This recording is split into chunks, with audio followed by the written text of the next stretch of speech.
We are currently standing on a wing of a World War II plane wreck.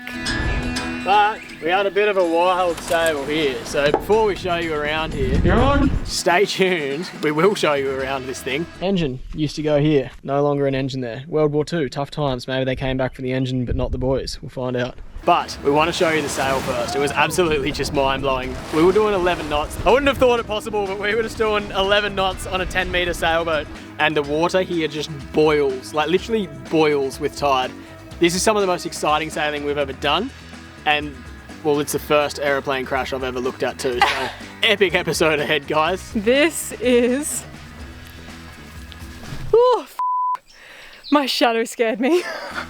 Right, so, before we go any further, make sure you got your safety boots on. Safety boots, check.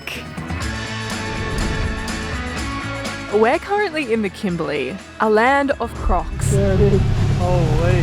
Cliffs, waterfalls and huge tides. We're here as part of our mission to circumnavigate Australia while completing our degrees. Last week we filled the fridges Yes! and set off on the most interesting fuel run of our lives. Most remote fuel bowser I've ever been to. Fully stocked, it's now time to continue this small 7,500 nautical mile journey.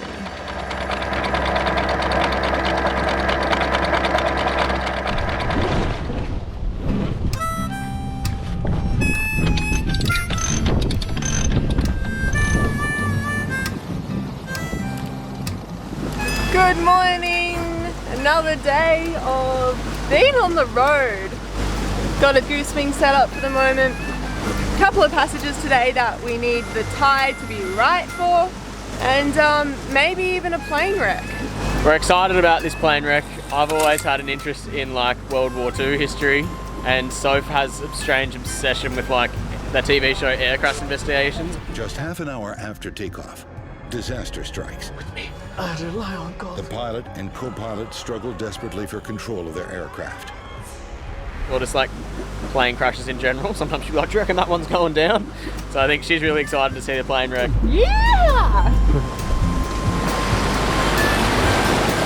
Yes, throughout my final years of high school, I probably spent more time in my study periods watching air crash investigations than I did study, which has led me to never trust an aeroplane, which is why travelling by the ocean is such an appealing method of transport.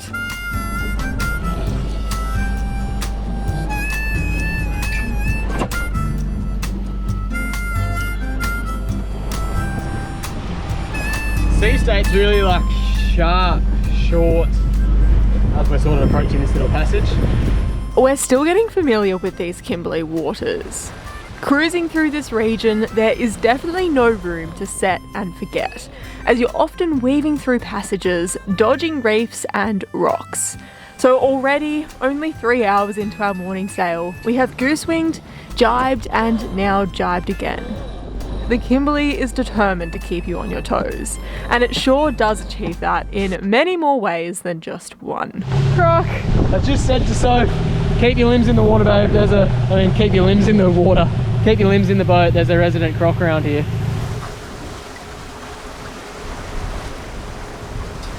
Well, we are cruising along at 7 knots. It's pretty good. I don't think we realised how windy it would be out here. It's about 20 knots or running with it, but we're not going to be running so with it in a couple of miles, so we might think about putting a reef in, I reckon.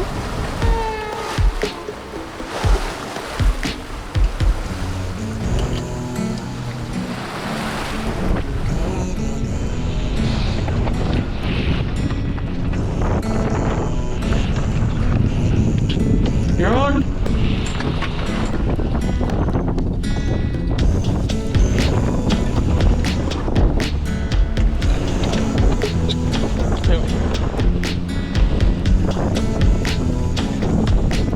Righto, so we've just got a little handkerchief of head sail out now as well. And that's put us up to sitting on a nice little 7.5 knots, which can't complain about either, really. Woo! This is unreal. Although Nakama has proven herself to be a bit of a pocket rocket, We just got 10.2 knots on our little floating home.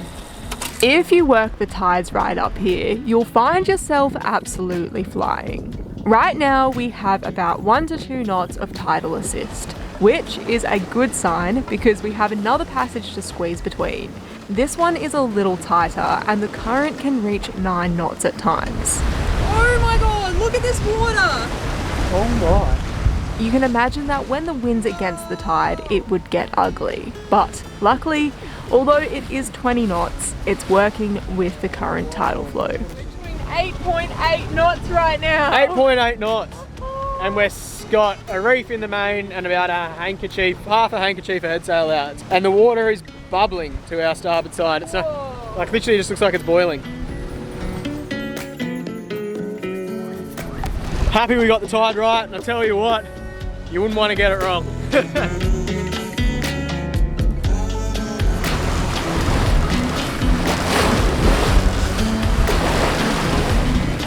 10.5, 10.6, 10.8, 10.9. Is that 11 knots?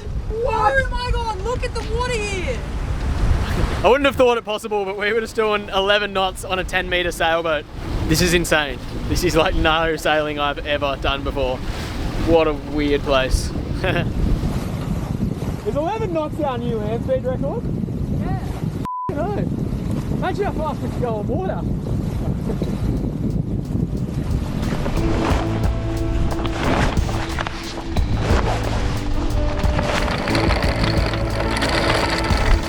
Well, we thought this would be a tomorrow activity, but averaging about 8 knots throughout that 40-mile sail means we have an afternoon up our sleeves, as we normally passage plan on doing 5 knots. So let's go searching for that plane.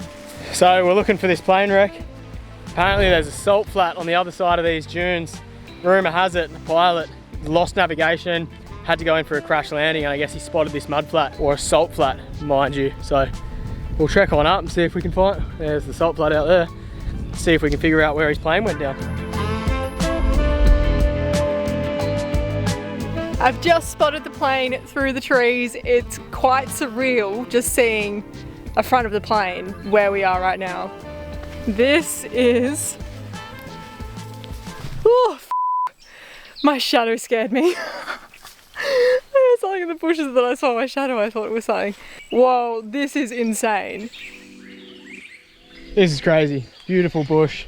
There's like a boab there and a whole bunch of pandanises around, and then there's just this big old aluminium, but for you American folk, aluminum giant in the bush over here. So cool. It's so well intact still as well. It's crazy walking up to this thing.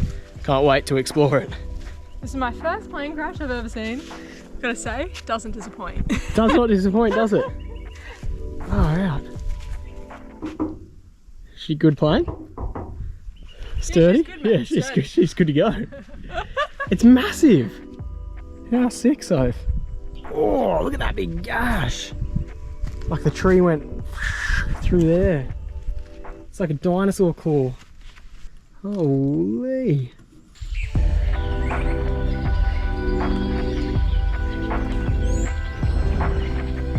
And that was how we got here, to be standing on a wing of this World War II plane wreck. I keep going to say train.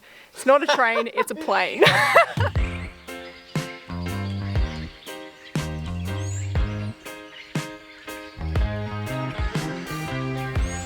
Righto guys, so there's a bit of a story to how this old wreck got here. It's an American DC3 passenger plane. It was a transport during the World War II. During World War II. Rumour has it, what happened is the pilot got disorientated and couldn't find where he was needing to go. He was flying from Perth all the way up to Broome, and well, this is where he ended up, I guess. I don't know if they were running low on fuel or whatnot, but I also don't know whether he was aiming for that salt flat out there, because that seems like a decent place to me, and I'm a non-pilot. But I would be thinking you'd land out there, not in the shrub, but maybe the shrub wasn't here 80 years ago. Okay, so a bit of later fact checking. The pilot struggling with disorientation in bad weather, decided to crash land on the salt flat, and successfully did so.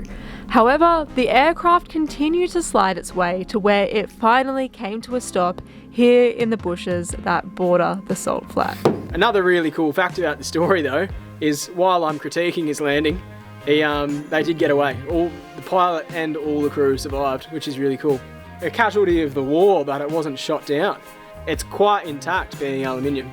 Yeah, you can still see the wings, you can still see the engine bays, you can see the fuel lines and the pulleys and stuff all through the floor. It's one of the coolest things ever.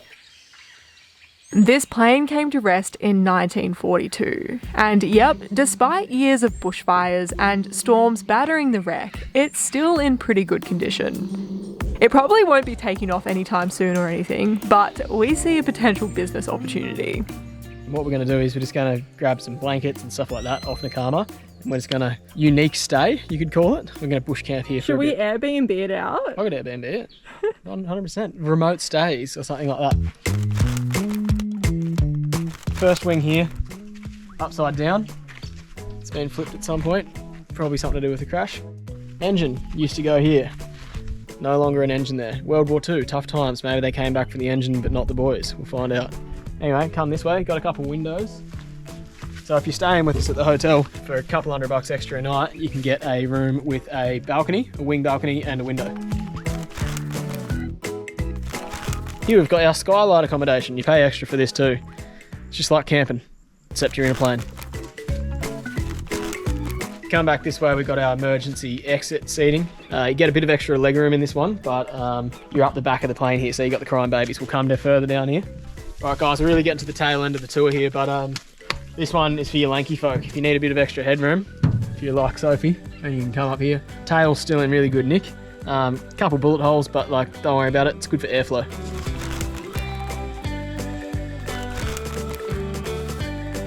Alright, come up to see the balcony dining, now alfresco dining hall.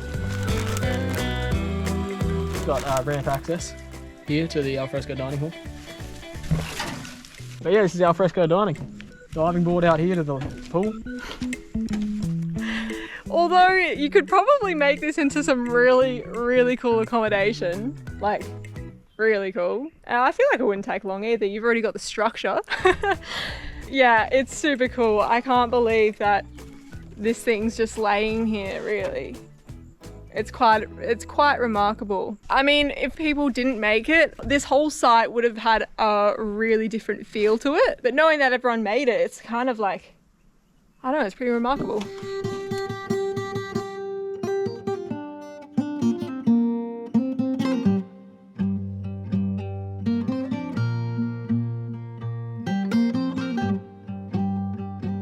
Okie dokie, we've got to get out of here. We've got to find somewhere to sleep. We've got to find somewhere to sleep. The hotel's already booked out and we've got to find somewhere to sleep. Really cool seeing this thing. Honestly, that was, yeah, like, look at it. It's pretty incredible. So, yeah, good day. Had a really good day. Very, like, jam-packed day.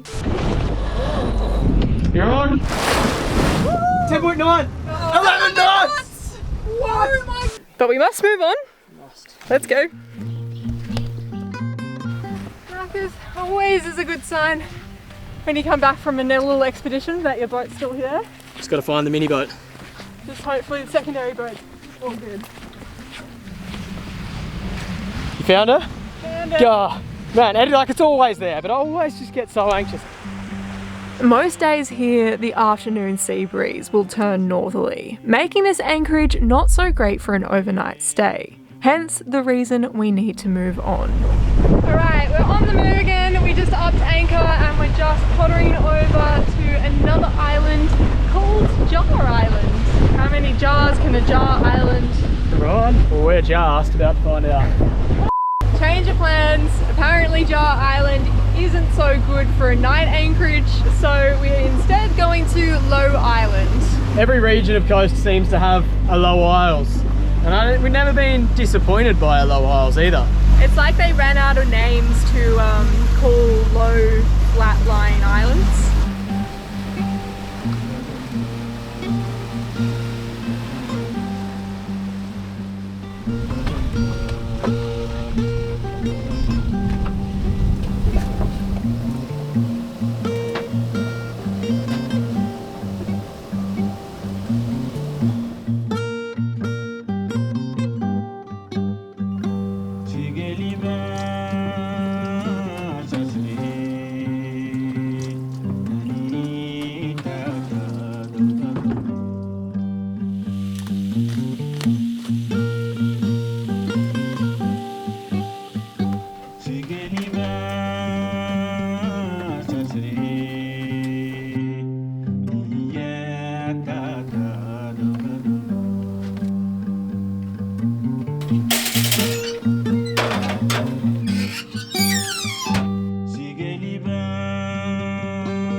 Oh, so hot. Alright, say goodnight and tell everyone to subscribe. Good night and subscribe. I'd do it better than that. Good night and subscribe. Although Low Island was great for the evening northerly, it's not so great when the morning southerly creeps in, which forced us awake at sunrise to pick up the anchor and move on. It's 6 a.m. The wind swung. It's about 17, 18 knots coming into the bay.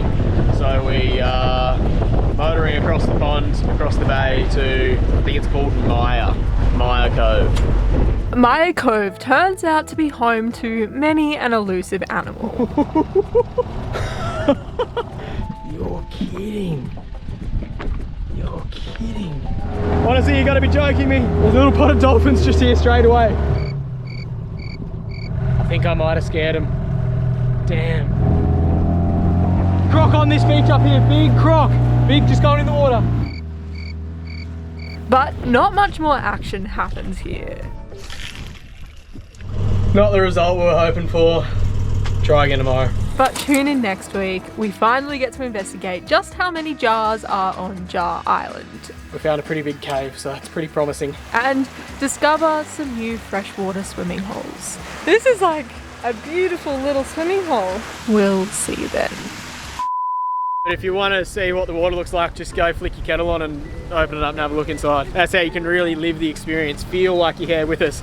Get a fan, because it's kind of windy. It's a little bit of a humid air, so like get like a hairdryer or a fan, boil a kettle and look inside it and get someone to push you around on a wheelie chair while you're doing it at 8.5 knots. Like it's a jogging pace. All right guys, we've just found a World War II plane wreck. Can you see my face? Let's get into it, eh? Skin to it. Skin to it. Skin to it. We are currently standing on a World War II train. I was going to say train wreck. It's not a train, it's a plane. You've got it. That's the shot. That's the shot. Skin to it.